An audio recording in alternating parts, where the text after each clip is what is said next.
Okay, so inquiring minds want to know what happened to Chuck, right? He came in, he had that high cholesterol, we sent him out. What do you think we should be recommending for Chuck as far as his cholesterol readings? Well, the other thing that was concerning about me whenever Chuck came to the office the last time was this blood pressure. Okay, he had this elevated blood pressure when he came in. It wasn't horrible, but it wasn't great either.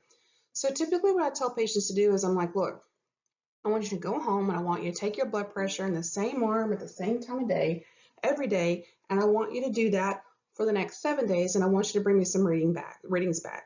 Now, I don't normally get readings all the time, but I get readings some of the times. A couple of days in a row really kind of helps me to know what the patient's doing at home. Because I always think about white coat hypertension.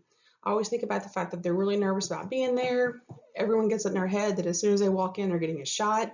Like they could be there for their allergies, or they could be there because they're have a runny nose and they think they're going to get shot, and so they get all freaked out.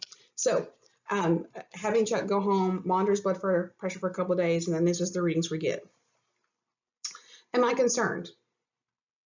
Yeah, I'm concerned. It's not where it needs to be.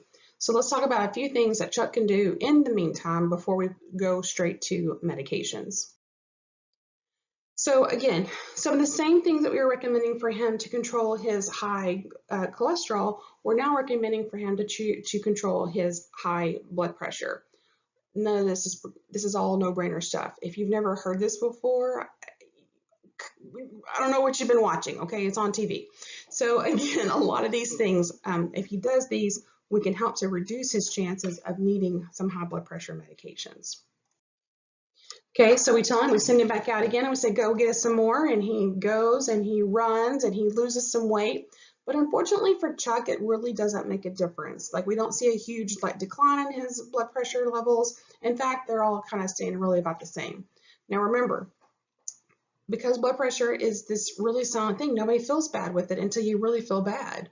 It can be very much a silent killer. It can be so much of a silent killer that before you even know it, then it explodes into this much bigger issue that if we had just taken care of it in the beginning, we would have gotten a lot farther. So there is a couple learned authorities out there that help to give us guidance about what we need to do in order to treat our patients with high blood pressure. And they actually have some recommendations that are pretty good in order to help to streamline providers' thinking for us to know whenever we see a patient in the community and they're on these medications, this is what was going through the provider's head. There's a link here to the JNC8. This is the most recent set of guidelines. I don't leave home without them. I put them into my favorite nursing book because I need them whenever I'm out in the community working with patients or in the hospital so I can remember what's going on. And they gave us some good recommendations. They said any patient who is greater than 18 years of age, we should implement lifestyle changes, and we need to set the blood pressure goal. Our blood pressure goal, guys, is actually anything less than 120/80. Now, they also came out and they said that there's some people who can't tolerate being at that level. Our elderly patients, because their vessels are not as elastic and stretchy, because as we get older, our vessels get stiffer, right? So because of them, when we try to get them down to that therapeutic level, they have really bad outcomes from this. Hypotensive, syncopal episodes, they fall in and breaking hips. So for our elderly patients, we will tolerate a little bit higher of a blood pressure than we would in our younger patients, okay? Because the longer the blood pressure is high, the stiffer that these arteries are going to get, just like this balloon. This balloon is stretchy right now. It's got lots of elasticity. But if I lay it out in the sun or I waited a couple of years, this would lose its elasticity. So in our elderly patients, we will tolerate them having a little bit higher of a blood pressure than our younger patients. Okay. So what the guidelines do for us, and I do recommend that if you haven't done so already, I'd stop the lecture, print that out so that you can look at it as we follow along. It has a guideline, a roadmap of how this patient should be treated. Now, one of the interesting things that they did in this set of recommendations that they didn't do in the last one is they actually categorized us. And this is what they say. Black patients and non-Black patients, we have two different therapies. Okay? What we found and what we've known for a long time is that our Black patients tend to respond better to treatment with a calcium channel blocker, that with their blood pressure will get better numbers just using a calcium channel blocker than if we start them on an ACE inhibitor first, okay? But I digress. I'll talk more about that later. But anyways, just want to let you know that this is the roadmap. And again, what we're supposed to do as nurses is we need to know the roadmap and understand where our patients are. Patients who have diabetes or chronic kidney disease or any kind of a atherosclerotic cardiovascular event, those patients are more at risk, and we need to be more in tune to getting their blood pressure under control. And again, it's all about preserving this elasticity of those arteries in the vein. So print this out, keep it handy as we go through our discussion today. So blood pressure. We have three different systems that kind of maintain our blood pressure: our cardiac output, peripheral resistance, and blood volume. Those are the three things that kind of help to determine your pressure. And each one of those three things are found throughout the body. It's a checks and balances kind of system. It's a yin and a yang. It's very important that these systems are all communicating together in order to maintain your blood pressure. Unfortunately, sometimes these get out of whack, and we can actually alter one of these systems in order to help to cause a reduction in blood pressure. This is basically the classifications of drugs that we're going to use to treat high blood pressure. I call the ones on the right the big scary drugs, not because they're really big and scary, but because whenever we give these, we tend to get more hypotensive orthostatic hypotension effects than we do from some of the other ones. Some of the other ones have their own set of scary things, but when I'm giving these medications, I'm thinking more about orthostatic hypotension. And because of the patient population I work with being elderly or disabled or cognitively delayed, I get more worried about them falling and having a safety issue. So I'm always very attuned to these medications, making sure that when I give them, that I'm given the same instructions every time. This is the first time you've had this medication. Please do not get out of bed and let me go with you. I know you're perfectly capable of walking on your own, but the first time, for your safety and for my nursing license, call me. So the first category of medications, according to the JNC8 guidelines, okay? So it doesn't matter if I have a patient who is elderly or if I have a patient who is young. It doesn't matter if they're Black or they're non-Black. The first medication recommendation here is something called a thiazide, okay? A thiazide is a diuretic. And basically what the diuretic helps to do is it helps to decrease the amount of fluid volume in the body. And by doing so, we get a reduction in blood pressure. So what's really cool about all the thiazide or the diuretics that we have out there, some of them work in just different parts of the kidney. So I love this illustration for helping me to understand where these medicines are actually working and the reason why sometimes I'm going to find my patients may be on multiple diuretic therapy based upon where that medication works in the actual kidney itself. So with these medications, what they're going to help to do is that they're going to prevent sodium from being reabsorbed. Now you say here it also says and water. Well, I'll tell you a little secret about sodium and water, okay? So sodium and water are kind of having like this secret love affair thing. And so wherever sodium goes, there goes water. They're like two lovers. They're inseparable. So if we decrease the amount of sodium in the body, we're going to naturally decrease the water because they are connected, okay? So when we have our body, and let's say that this is our arteries, okay? When we have overfilled the balloon, we have decreased elasticity, so therefore we have more pressure on the arterioles in the vein, right? So, but if we get rid of some of the volume, okay, now we have increased elasticity, okay? We have increased elasticity of the arteries and veins. If we get rid of even more, we have even more elasticity. I can even touch my fingers together now, right? We have more elasticity in the veins. So that's how this whole thing works, is we get rid of some of the water, and we get an increased amount of room for everything to move around because we got rid of the excess, rid of the other stuff. Now, the only problem is that whenever we get rid of water, we don't just get rid of water and salt. Like, we get rid of other things too. Like, the biggest one that we always worry about is potassium, okay? So potassium is like hanging out. It sees sodium and water goes by. It's like, hey, where are they going? Next thing you know, it goes out with them, all right? So important that we think about that.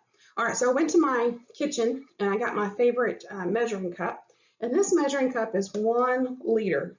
Okay, so this is represents 1 liter of fluid.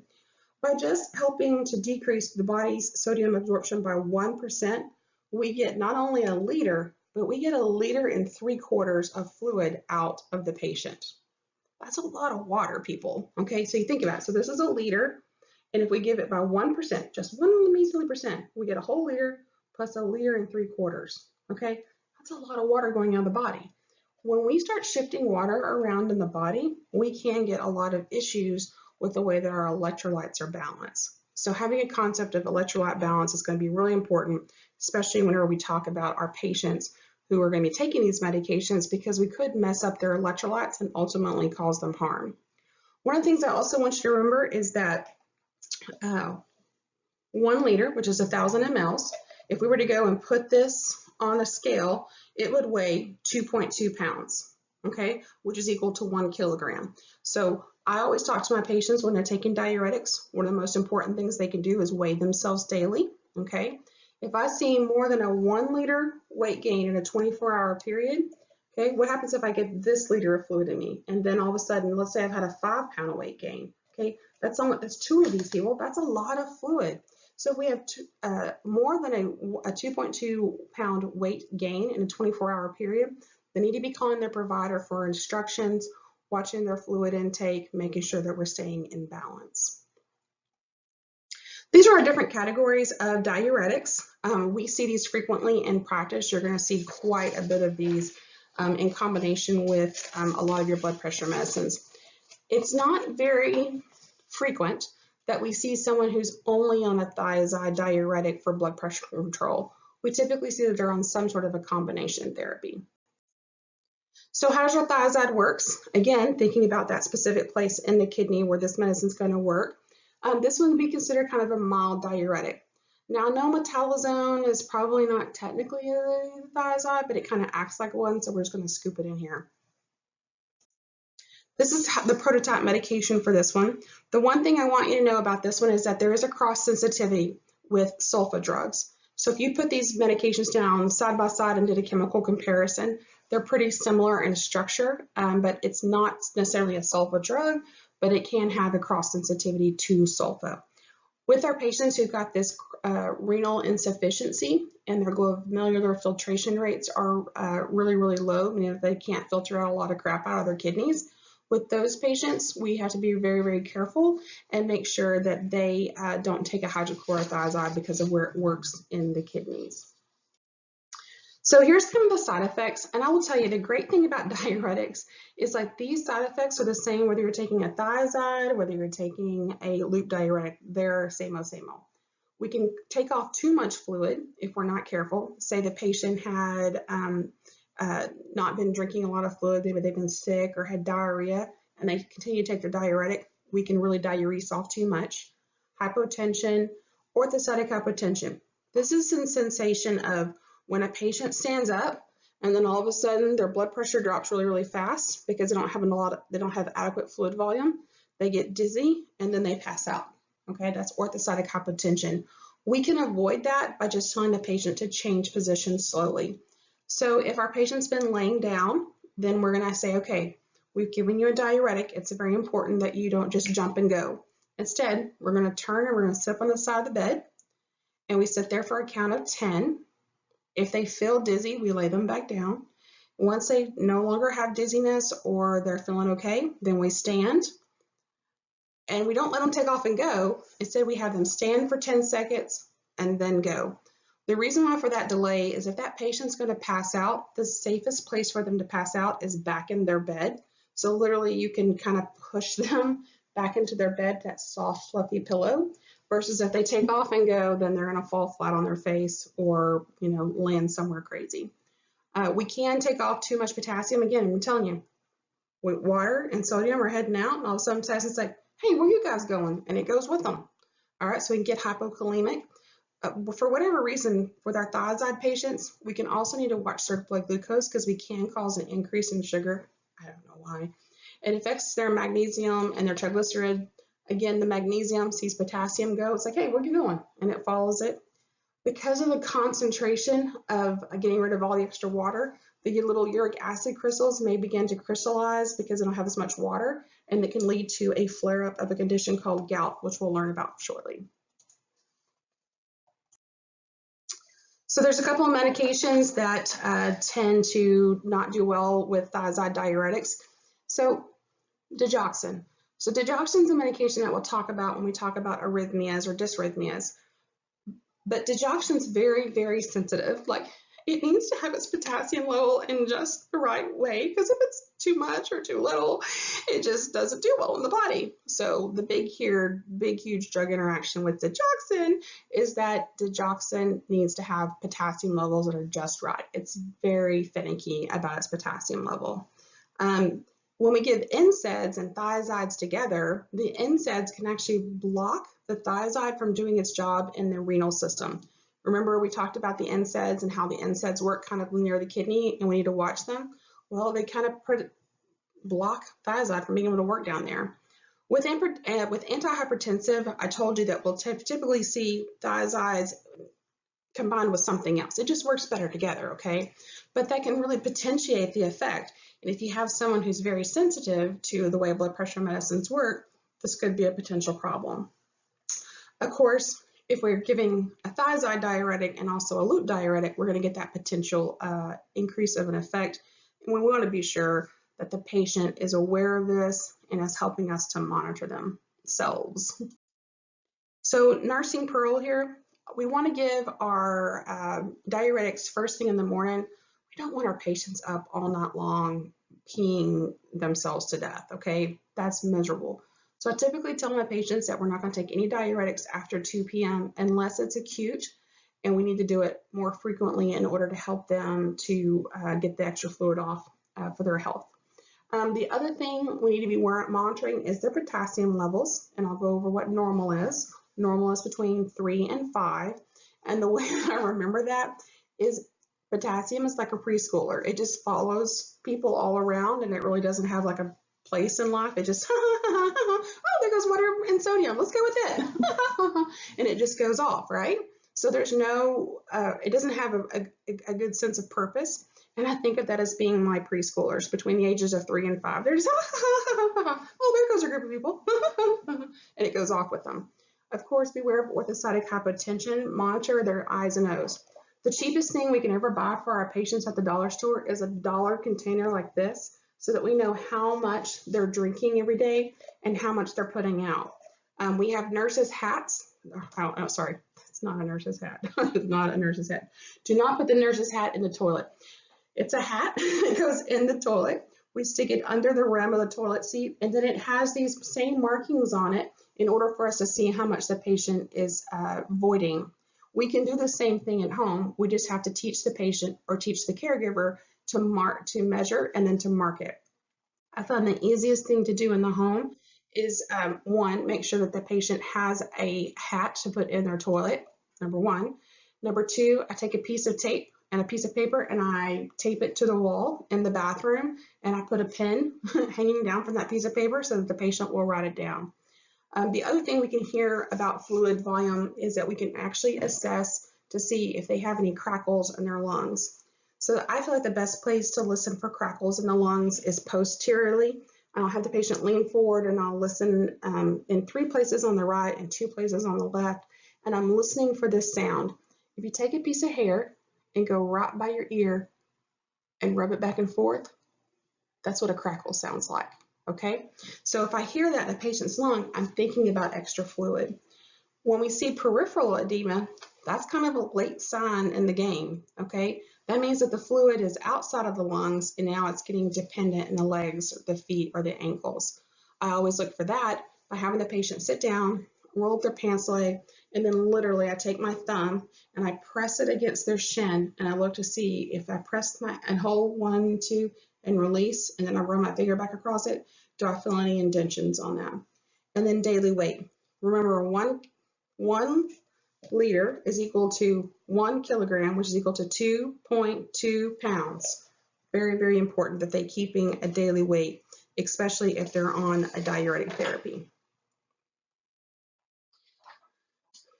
Beware of their hydration status. We can take off too much.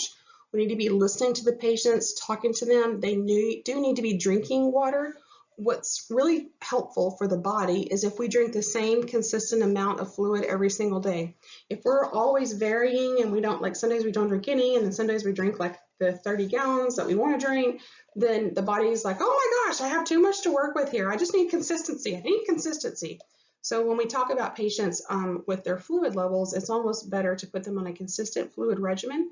So the body, we know how to address the drugs, and the body is working with a consistent level every single day. So I want to take a little bit of time and talk about loop diuretics. So loop diuretics work in a little bit different part of the kidney. They work in the loop of Henle. With these medications, when we start to put patients on these, it's because we need more activity than we got with the thiazide diuretics. We typically are not going to see loop diuretics given to patients because of blood pressure control. Okay, you're not going to see someone that's just on a Lasix because they have high blood pressure. Instead, these patients may have heart failure, they may have renal insufficiency. So we're going to give these medications for things other than just treating simple blood pressure. You're not going to find a patient running around who the only medicine they take is furosemide. Okay, it just happens. If it happens, it's very rare. This medication is more potent than the thiazide diuretics. When we're giving this one, it's because we need a bigger bang for our buck. All right. Now remember, as we talk about potency, okay, we really want to achieve the Goldilocks principle. Not too much and not too little, but just right. And that's how fluid balances work out the best. So furosemide is our prototype for this medication. We can give it both PO and IV. I will tell you that it works really quickly, and we start to dump urine very, very fast. All of these side effects are exactly the same that we saw in the thiazides. The only difference between the thiazides and this one is that you're liable to see these side effects are more serious and going to potentiate, going to come on a lot faster than with your thiazides. This medication, furosemide, has a nasty habit. If you give it too fast, you can actually cause the patient to temporarily lose their hearing. If you push it too fast, it can happen that way as well. So when you get ready to push this medication for the first time IV, and you will, read the drug book very carefully. The correct answer whenever I say, hey, how fast are you going to push this, is not slow. No. Look at an IV drug book. The IV drug book will tell you how fast to push this medications. Again, some of the exact same things that we learned for thiazide diuretics, we also need to know for our loop diuretics. So the only other thing I'll say here about potassium, so we have some major electrolytes in our body, sodium, potassium, magnesium, chloride, sodium chloride, they kind of go hand in hand, phosphorus. One of the things I recommend you guys doing is making a chart very similar to this. So potassium, and the normal level is 3 to 5, and then listing out the signs and symptoms between when it's too high versus when it's too low. You're going to need this information over and over and over again in nursing. You're going to see it manifested in your patients. You're going to be like looking at something, and all of a sudden it's going to hit, oh my gosh, I bet that patient's potassium level is low because they have these signs and symptoms. So if you'll take this little chart that I gave you here, and then I would do this for sodium, I would do it for potassium, magnesium, and phosphorus. Those are the 4 that I feel like as a nurse we chase the most often. So just so that you'll know what those levels are. The other one is chloride. Sodium and chloride tend to hang out together a lot too. Like I said, potassium is really creepy. Chloride's like a brother. Okay, like they just kind of go hand in hand. So when you reduce one, you reduce the other, and that can also be a sign of dehydration. The other thing I want to let you know about lab values. Okay, if you go out right now and you Google potassium, you're going to find that potassium levels range anywhere between like 3.2 to 3.5 to 5.5. You're going to find some different variations. Please do not let this stress you out. Okay, I will tell you that when you go from facility to facility, they'll have variations. Like one hospital here in town says that their starting potassium is 3.5 and it's normal to 5.5. But another facility in town is 3.2 to 5.2. It's based upon the lab ranges. So get something that you can remember. I remember potassium. Again, I feel like potassium is kind of like the wandering element. It's like, oh, where are you going? And it goes off and it wanders off with sodium and water just because it could. So that's how I've put that into my brain. So find a system that works for you. Like I said, I'd make slides of this. I'd put them up where I study because you're going to need this information over and over again, because almost every disease process, every medication we give is going to affect the electrolytes in one way or the other. So furosemide is what I call my life-saving heart failure medication. If we bring patients in to a heart failure clinic, to an outpatient setting, we can. If they are needing a little extra diuresis, we can give them a dose of furosemide. Within 2 hours, we can dump off 2 liters of fluid and we can send them back home, avoiding both an emergency visit and a hospital stay. So we use that a lot. This slide used to say insert a Foley catheter. Well, I'll tell you, Foley catheters have really grown out of favor. But a PureWeight catheter has come into its existence and has been manifested into this amazing world. So if you'll Google PureWeight catheter placement, you can kind of see the story behind those, but they're pretty amazing devices. It's a non-invasive way of collecting urine on patients. Remember, we can take off too much too fast, and we don't want to give these medications to our pregnant mamas. Here's a little diuretic water slide. Hopefully helps you to put a mental image of what's happening in the body so that you can kind of get it stuck in there. Our next set of diuretics are our potassium sparing ones. So these guys act like kind of like a mother to potassium. They're like, oh, no, dear, you can't go with water. You've got to stay here, which is really helpful if you have a patient who keeps having these dips in their potassium level. Sometimes we'll handle this dips in potassium level 2 different ways. Number one, if they're taking like furosemide or thiazide and their potassiums are going all crazy, we'll add a potassium supplement to them. However, sometimes that's not the best course of action because that's 1 more pill. And if you've ever seen a potassium pill, oh my gosh, they're huge. Like, I'm talking like they're huge, and they're chalky and they're hard to swallow because they're not made ergonomically to go down. So if we have patients who have trouble swallowing or something like that, it may be worth talking to the primary care provider and advocating to change to potassium sparing diuretics. Our potassium sparing diuretics are enjoying kind of a comeback.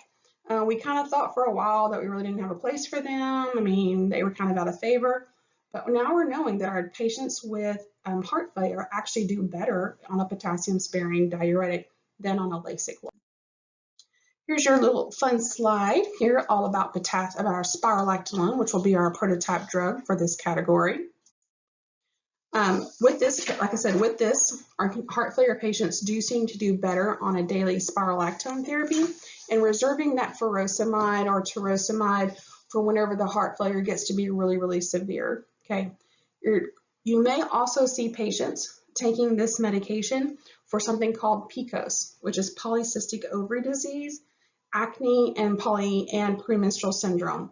What we found with this medication is that not only does it block some of the receptors, it also has an anti-adrenergic effect, androgenetic effect. So it helps to prevent facial hair. It helps to prevent some of the ovaries from going kind of cray-cray and having cysts and everything on them. So it can actually help with acne even. So if you see a really young person and this is only medicine they're taking, you may need to do a little bit more digging. They may not necessarily have heart failure or hypertension. As you can see, it is a slow roller.